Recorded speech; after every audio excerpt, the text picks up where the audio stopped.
Bagi warga sipil Iran, ancaman sebenarnya mungkin bukan Amerika Serikat, tetapi apa yang terjadi di dalam negeri ketika perang mereda. Pejabat di Teheran sudah memberi sinyal akan melakukan penindakan yang lebih keras terhadap pembangkangan. Seperti yang kita lihat setelah perang 12 hari di bulan Juni, gencatan senjata seringkali mengalihkan kekerasan ke dalam negeri, yang berarti warga Iran biasa bisa kembali menjadi sasaran utama penindasan brutal rezim. Selain itu, kerugian ekonomi mulai terlihat. Dengan penilaian intelijen sumber terbuka memperkirakan, Iran telah mengalami kerugian lebih dari 140 miliar dolar selama 6 minggu terakhir. Yang berarti lebih banyak ketidakpastian dan tekanan keuangan bagi warga di Teheran. Bergabung bersama kami untuk membahas lebih lanjut, Dr. Sona Kazemi, asisten profesor di Universitas Wisconsin-La Crosse. Dr. Kazemi, protes massal di awal tahun ini sebagian dipicu oleh frustrasi ekonomi. Sekarang dengan kerugian besar setelah perang ini, bagaimana hal ini akan memengaruhi masyarakat Iran pada umumnya?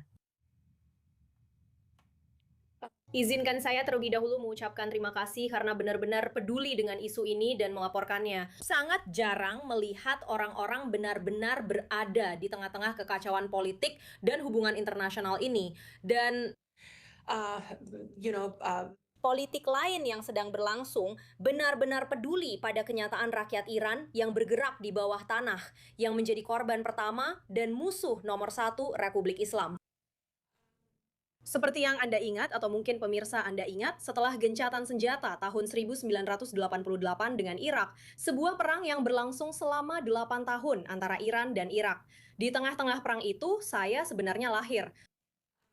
Resolusi 598 disahkan oleh Perserikatan Bangsa-Bangsa dan Republik Islam yang merupakan musuh bebuyutan Saddam Hussein. Akhirnya mereka dibawa ke meja perundingan untuk menandatangani gencatan senjata karena mereka kehabisan amunisi dan juga karena berbagai alasan lainnya. Setelah itu, hanya dalam hitungan minggu, setelah itu mereka melakukan pembantaian paling brutal terhadap tahanan politik dan pembangkang pada musim panas tahun 1988. Banyak di antaranya yang sebenarnya sudah menjalani atau sedang menjalani hukuman mereka. 4.500 orang digantung dan dibuang ke kuburan massal. Dan masih ada orang-orang yang hilang sejak saat itu, yang dihilangkan secara paksa atau tidak diketahui keberadaannya. Keluarga mereka tidak tahu di mana mereka dikuburkan. Jadi sekarang adalah masa yang sangat menakutkan bagi orang-orang Iran karena adanya presiden ini. Bahkan setelah perang 12 hari dengan Israel, kami melihat bahwa Iran menangkap 20.000 orang dengan tuduhan menjadi mata-mata Israel, dan beberapa dari mereka dihukum gantung. Jadi setiap kali Republik Islam dipermalukan di panggung dunia, mereka melampiaskannya kepada rakyat Iran dan mencoba menebus rasa malu itu dengan mengorbankan rakyat Iran. Dan di sisi lain, seperti yang Anda katakan, rakyat Iran sedang menderita akibat inflasi yang tinggi. Anda tahu ekonominya sedang runtuh. Semua barang sangat-sangat mahal. Setiap kali Anda pergi ke toko kelontong, Anda harus menghabiskan banyak uang hanya untuk membeli beberapa butir telur. Dan jika Anda sangat kaya, mungkin bisa membeli daging. Dan rakyat Iran tahu bahwa sekarang Republik Islam tampaknya kalau memang jadi akan mencapai kesepakatan dengan Amerika Serikat dan masyarakat sangat ketakutan. Orang-orang sangat ketakutan tentang apa arti semua ini bagi mereka. Apa yang akan diambil kembali oleh negara dari mereka untuk menutupi kerugiannya sendiri dalam perang? Dan kemana arah ini akan berjalan? Ingat, perang Iran-Irak membentuk rezim itu dan membantu rezim memantapkan dirinya sebagai kekuatan yang nyata.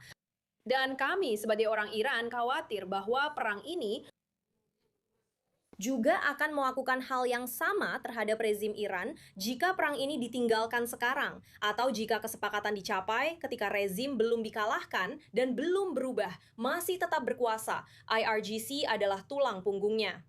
Maka ini akan membuat rezim tersebut menjadi semakin menantang di hadapan kekuatan dunia, melihat dirinya tak terkalahkan dan sebagai kekuatan yang bahkan Amerika Serikat dan Israel pun tidak bisa kalahkan.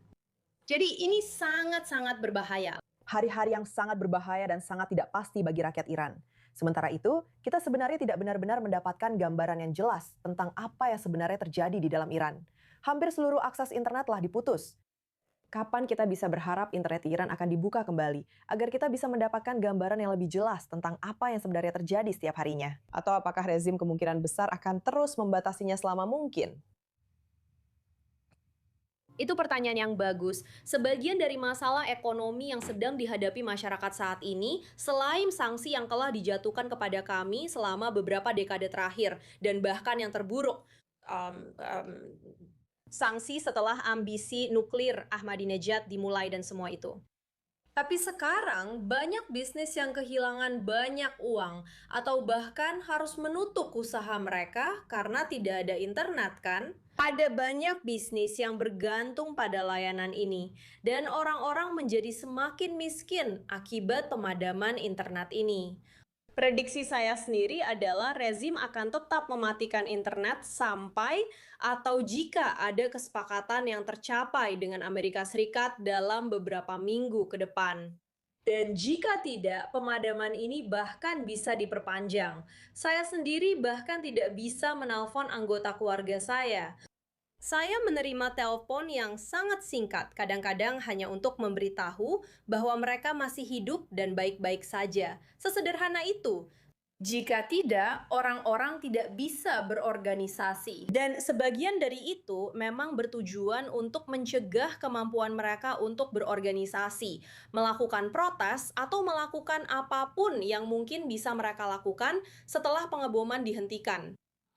Target lain yang coba dicapai rezim dengan cara ini adalah untuk benar-benar mengendalikan mobilitas rakyatnya, baik mobilitas politik maupun mobilitas fisik. Maksud saya, ini mengingatkan saya pada pemuda SS selama rezim Nazi ketika anak-anak, bahkan remaja diberikan senjata. Sekarang, inilah yang persis dilakukan oleh Iran dan negara-negara fasis ulama lainnya, yaitu memberikan perlengkapan pelindung dan AK-47 kepada anak-anak dan membiarkan mereka berkeliaran di jalanan sebagai bagian dari milisi Basij, paramiliter untuk mengganggu masyarakat, menghentikan orang-orang ala Gestapo dan meminta surat-surat mereka. Mana ponselmu? Kenapa kamu mengirim pesan itu? Apa yang kamu lakukan?